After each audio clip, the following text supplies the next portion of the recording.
Allez, on va commencer si vous voulez bien. Donc bonsoir, bonsoir à toutes, bonsoir à tous. Bonsoir à toutes les personnes qui sont en ligne. Alors vous avez vu une nouveauté, donc on a des micros pour améliorer la qualité du son. Donc ces micros, quand vous voulez parler, il faut appuyer sur talk et il faut surtout penser à l'éteindre quand vous ne parlez pas, sinon ça fait du larcène. Voilà, on va commencer par l'appel. Donc moi-même présent. Tarabulli, Françoise Darche, Richard Munier, Nadine Bonafé, Jean-Christophe Delmer, Faustine Deschamps, absente procuration à M. Delmer. Bon. Florence Bouscatel, Florence Chivet, Jean-Proy Guillaume, il va nous rejoindre, Bertrand Werner, Séverine Oriol, Stéphane Vinet, il va nous rejoindre aussi, je pense, Sophie Ferton, Laurent Poudreau, Christine Sarda, procuration à Françoise Darche, Marcel Descossi, Alexandra Chemin, Jean Roca, René Ocampo, Gilles Roland, Laure Villemain et Laurent Doba, procuration à Gilles Roland. Merci, le quorum est atteint. Donc nous pouvons commencer. Alors, désignation d'un secrétaire de séance. Françoise. Alors, les procurations, donc je vous l'ai dit, une procuration de M. Doba pour M. Roland, une procuration de Mme Deschamps pour M. Delmer, et une procuration de Mme Sarda pour Mme Darche. Voilà. Alors, le premier point à l'ordre du jour, donc c'est l'approbation du compte rendu de la séance précédente. Donc, compte rendu que vous avez eu. Est-ce que vous avez des observations à faire sur ce compte rendu?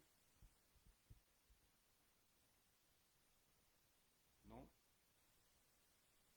Personne n'a d'observation, donc je le mets au vote. Donc, qui est contre? Qui s'abstient? Merci. Le point numéro 2, donc communication du maire. Voilà. Alors les décisions que j'ai été amené à prendre, prises par le maire dans le cadre des délégations qui m'ont été accordées. Donc la première, c'est une demande de subvention au titre de la DETR pour la sonorisation de la halle sportive. La deuxième, création d'une régie de recettes activité de la pêche au lac Saint-Marty.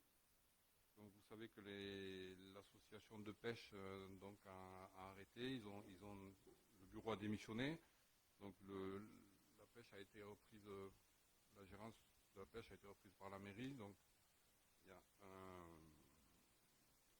Olivier Tridon qui est responsable, qui a été nommé responsable du lac et qui s'occupe et de l'entretien du lac et de la gestion du lac et de la pêche aussi. Donc, il y a eu un premier lâcher, on a continué le système donc de lâcher une fois par mois avec pêche le week-end, pêche aussi le mercredi. Ça c'est jusqu'au mois de juin, ensuite la pêche sera libre, il y aura une carte. Dans le premier lâcher, il y a eu plus de 40 pêcheurs. On avait lâché 200 kg de poissons, il y a eu plus de 40 pêcheurs. C'est un bon début. Et pour ça, donc, il a fallu créer une régie pour que Olivier puisse encaisser les cartes. Troisièmement, location de l'appartement 24 avenue Joliot-Curie à Madame Guillaume Marie-Claude. Donc c'est l'appartement qu'il y a au-dessus de la salle de gym. Vous voyez, où il y a à côté de l'auto-école. C'est l'appartement du milieu. Pour un loyer de 450 € à compter du 1er mars 2021. Quatrièmement, nomination régisseur activité pêche, c'est Olivier Tridon. Cinquièmement, demande de subvention au titre de l'AIT pour la sonorisation de la halle sportive. Donc on a demandé, voilà, partout où on a pu demander, à tous les organismes et sous toutes les formes, dans la DETR et l'AIT. Demande de subvention au titre de la DETR pour l'acquisition d'un panneau d'information électronique. Donc ça c'est en prévision donc, du panneau électronique qui serait placé à l'entrée du village pour annoncer, pour pouvoir communiquer sur ce qui se passe dans le village. Alors dans le projet, il y en a deux, mais on commence par un parce que c'est pas donné. Donc on demande déjà la subvention. Mais après, oui, c'est vrai que dans le projet, c'était d'en mettre un à chaque entrée de village.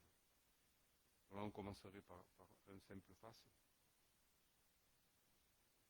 Ensuite, demande de subvention au titre de l'AIT, donc pour l'acquisition, pareil, du panneau d'information électronique.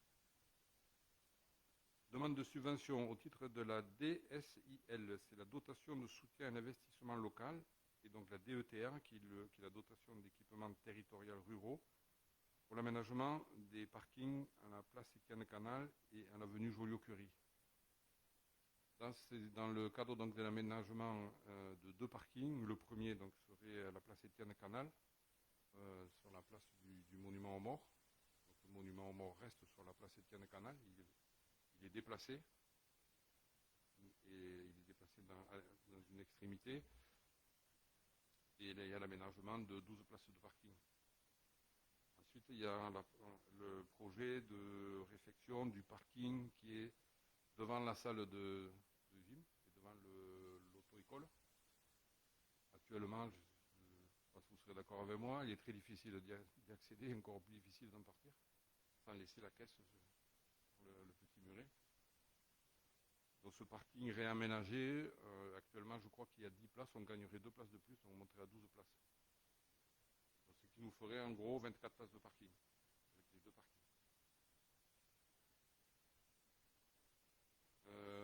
Demande de subvention au titre de l'AIT pour l'aménagement des parkings et demande de subvention auprès de la région pour l'aménagement aussi de ces mêmes parkings. Voilà. Donc on a demandé et à l'État et à la région, et au titre de la DETR et au titre de l'AIT.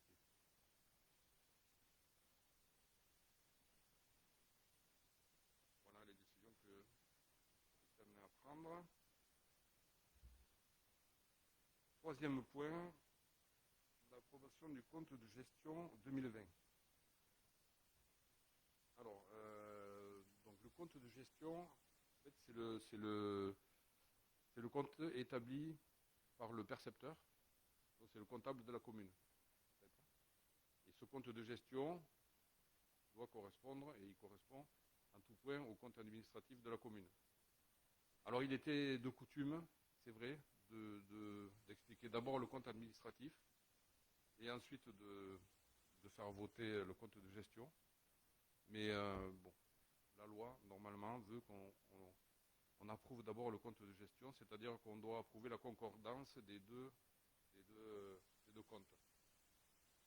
Ce que je vous propose, c'est, on l'a mis là, en troisième point, mais on va peut-être expliquer d'abord le compte administratif, et ensuite on reviendra et on votera le compte de gestion.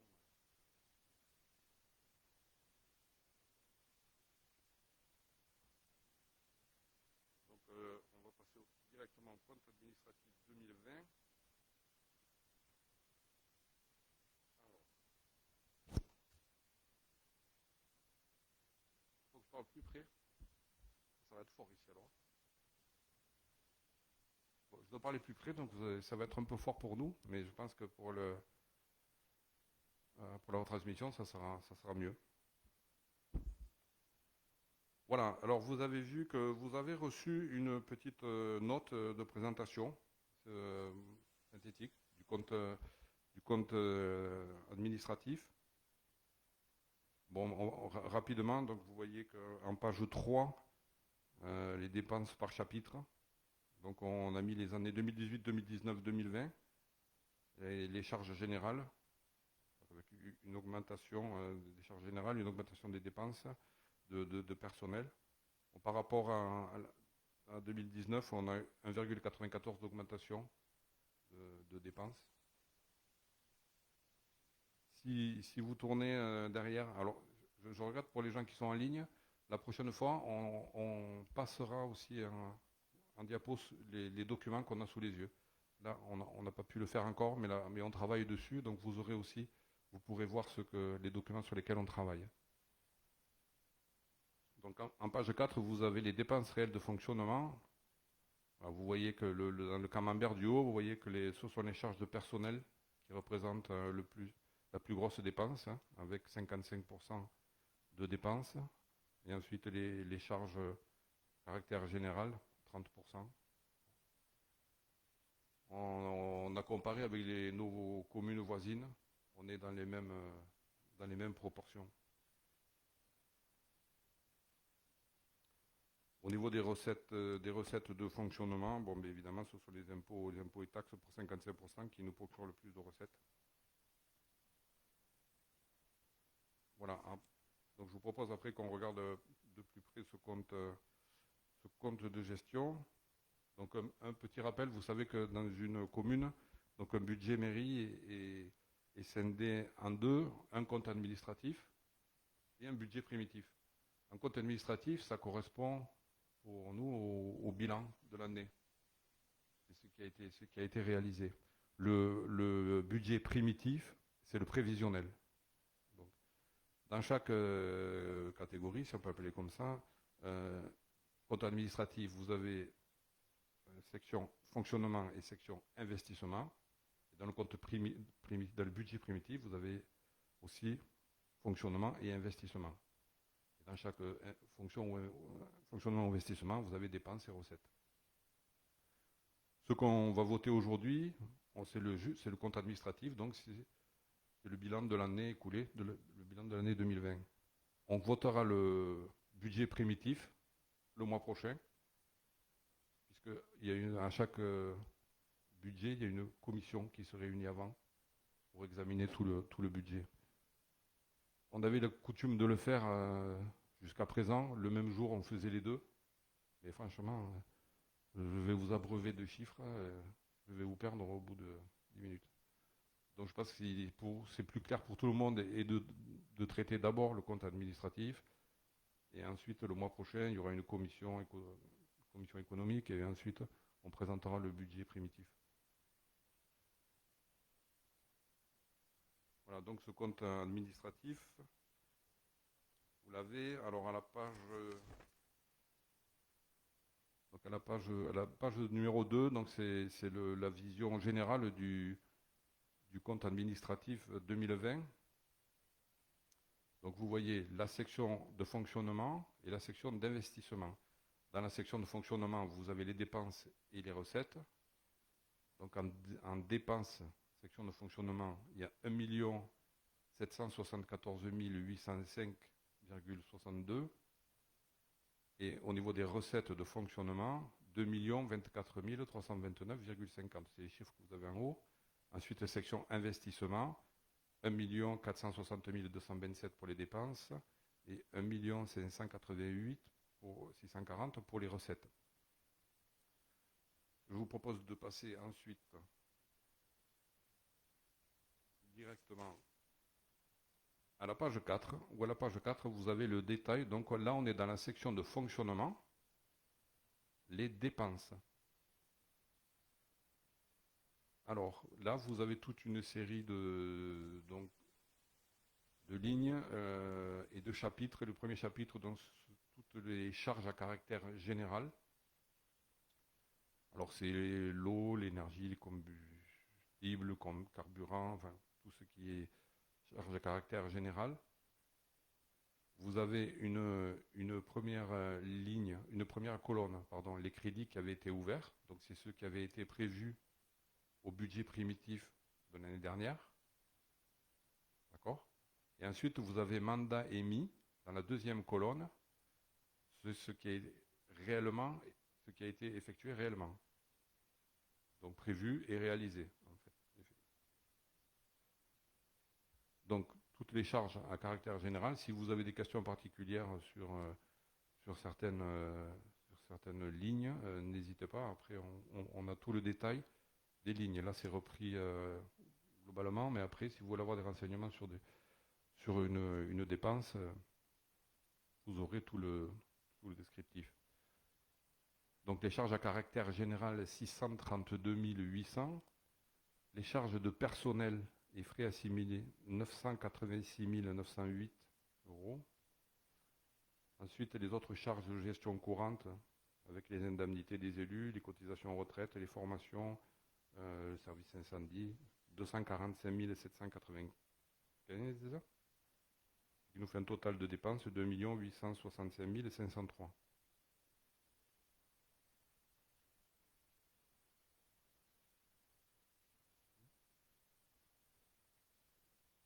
Ah oui, non, c'est le oui, 1 700. Pardon, je n'ai pas lu la bonne colonne. 1 718 106. Ouais. Le chiffre que je vous ai annoncé tout à l'heure, c'était le prévisionnel.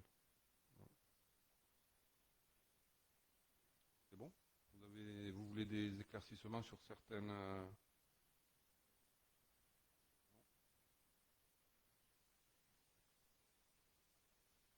Donc un total de dépenses réelles de 1 700, 712 000, ouais, 761 127.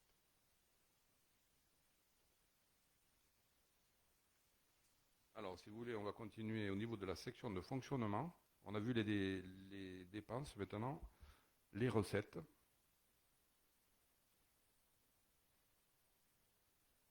Alors, voilà.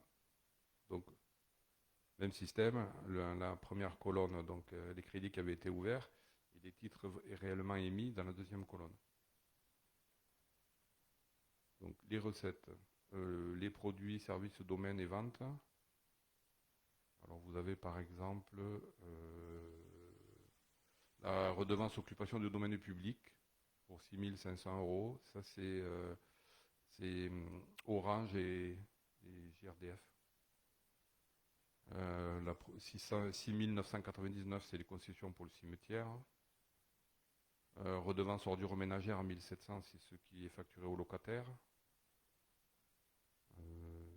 La mise à disposition du personnel, ça c'est personnel de rattachement, c'est le personnel qui est mis à disposition de la communauté de communes, 11 000 euros.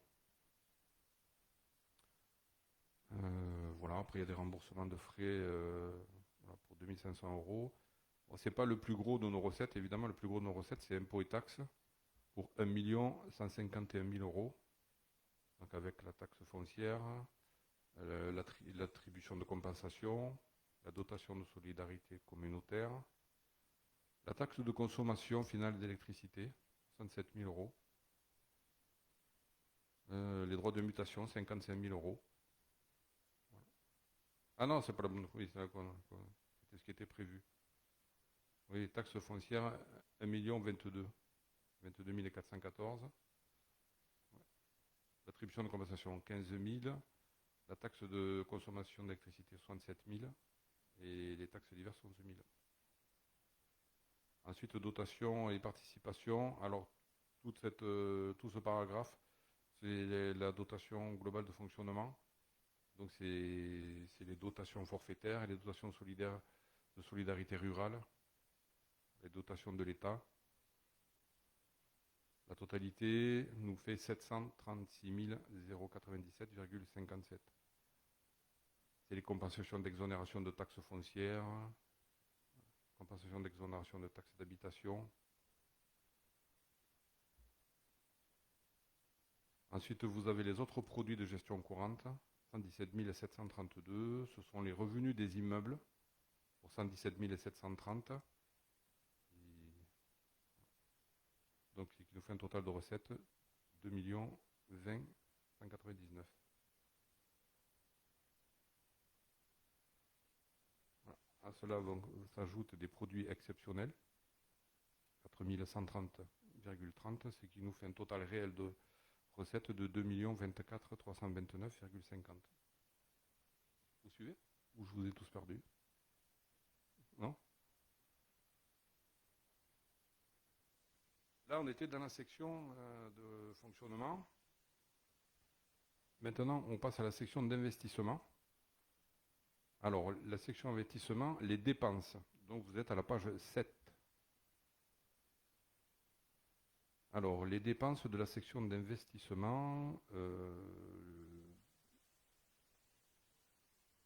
l'immobilisation corporelle 1249, le réseau d'électrification, ça c'était une dépense, c'est la création d'un poste un transfo, 1249,20. Et ensuite, vous voyez qu'il y a une série d'opérations d'équipement. Voilà. Là, on va les reprendre une par une, si vous voulez bien. En fait, c'est ce que le plus intéressant, c'est vraiment le gros du budget.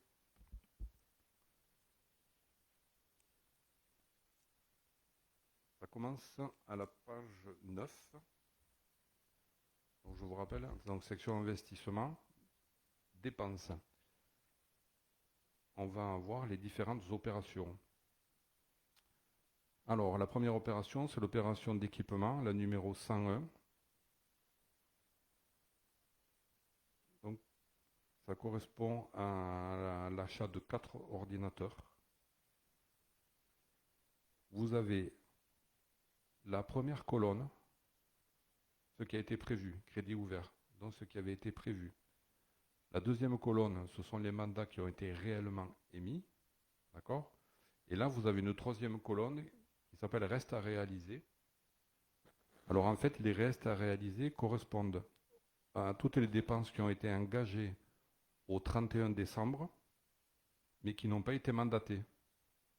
Par contre, elles ont été engagées, on a dû les payer, mais elles n'ont pas été mandatées. C'est ce qu'on appelle le reste à réaliser. C'est pour ça que vous avez une troisième colonne. Hein.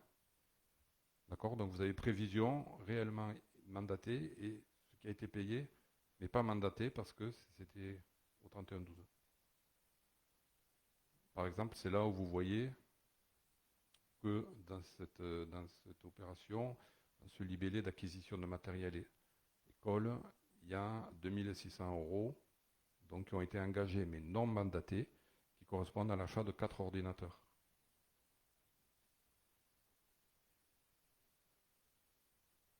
L'opération suivante, qui s'appelle acquisition matériel mairie. Alors, par exemple, vous avez du matériel de bureau. Il avait été prévu 12 000 euros. Donc, il y a 3 055 euros qui ont été mandatés et 7 180 euros donc, qui restent à réaliser, c'est-à-dire qui ont été réglés mais qui n'ont pas été mandatés. Ce qui correspond au serveur, le serveur de la mairie. Nous avons dû changer le serveur de la mairie. Vous avez la ligne 2188 qui est autre immobilisation corporelle, dont un reste à réaliser de 2455 qui correspond au groupe électrogène et aux motopompes dont nous avons fait l'acquisition dans le cadre du plan communal de sauvegarde. L'opération suivante, numéro 110, construction de columbarium, là il n'y a rien.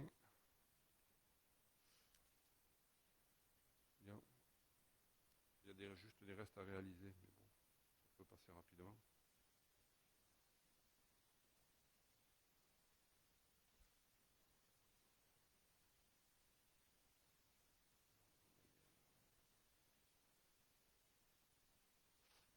L'opération numéro 21, acquisition matérielle. Alors là, il y a eu plusieurs opérations. Dans le matériel roulant, il a été prévu 60 000 euros. Le mandat qui a été émis de 27 000 euros et il reste à réaliser 47 613 euros. Donc ça correspond à l'achat du camion Polyben. La ligne 2158, autres installations matérielles et outillage, le reste à réaliser de 1778 correspond aux armes des policiers municipaux.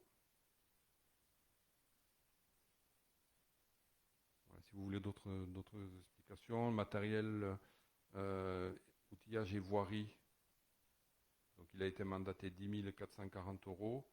Donc ça correspond à une partie du master. Les vélos des policiers municipaux, l'aire de jeu Beau Soleil. Après, vous pouvez avoir toutes les précisions nécessaires hein, si vous souhaitez. Je passe un peu rapidement, mais...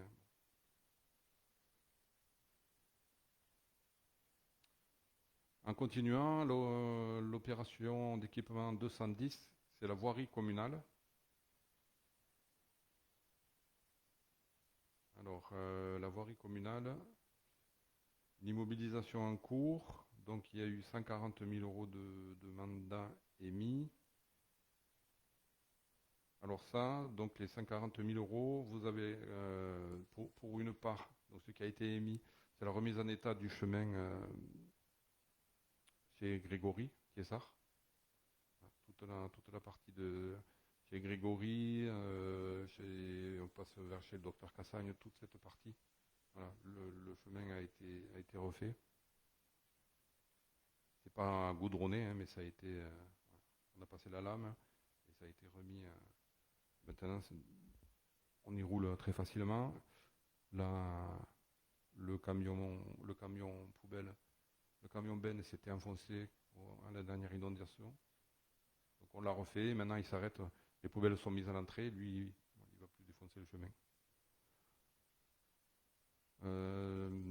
Et vous avez aussi une partie de réfection de la route du lac. L'impasse des Bleuets, une partie a été refaite. Dans les restes à réaliser, vous voyez, il y a 40 000 euros de restes à réaliser. Alors là, vous avez pour partie les 3 564 euros. Donc ça, c'est le futur local poubelle, c'est-à-dire dans la rue Villa, pour enlever les poubelles qui sont au milieu de la rue Villa. Madame Roche nous laisse à disposition une partie de son terrain. Donc on va bétonner une partie pour pouvoir disposer les poubelles jaunes et les poubelles marron, les grosses poubelles. De toute façon, à ce qu'elles ne soient plus dans la rue Villa, et on a fait un chemin piétonnier et vélo pour pouvoir circuler aisément. On enlève visuellement, ça sera beaucoup mieux, et gentiment, elle nous laisse à disposition une partie de son terrain. Charge à nous de le bétonner et de lui faire une clôture. Donc il y a ça, et ensuite c'est tout ce qui est panneaux, signalétique un peu partout dans le village, l'avenue des Alberts, la réfection du stade, le parking du stade, et qui a été refait. Donc là vous le retrouvez dans cette opération.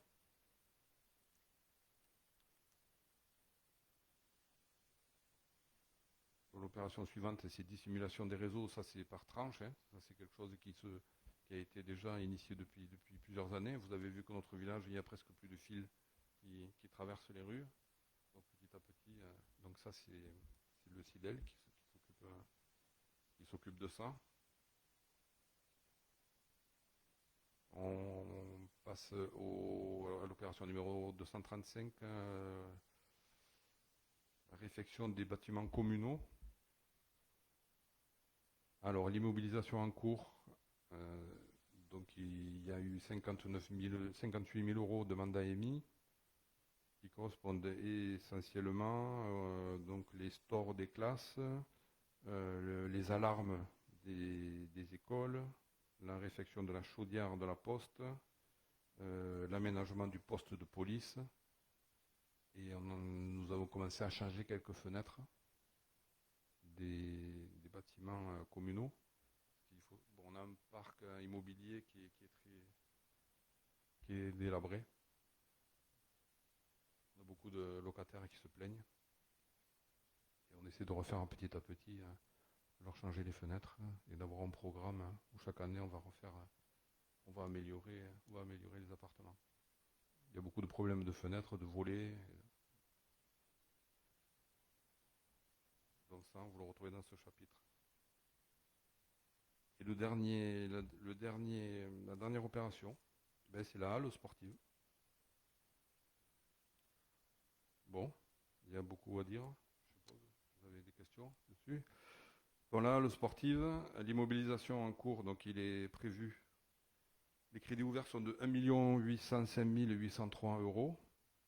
Il a été émis jusqu'à présent donc 920 470,34. Donc ça c'est ce qui a été émis, les mandats qui ont été émis pour la salle. Et le reste à réaliser, donc il a été engagé mais pas mandaté, 850 000 euros. Donc il faut savoir qu'en 2019, on avait payé que 60 000 euros. Voilà. vraiment commencer à rembourser à partir de 2020.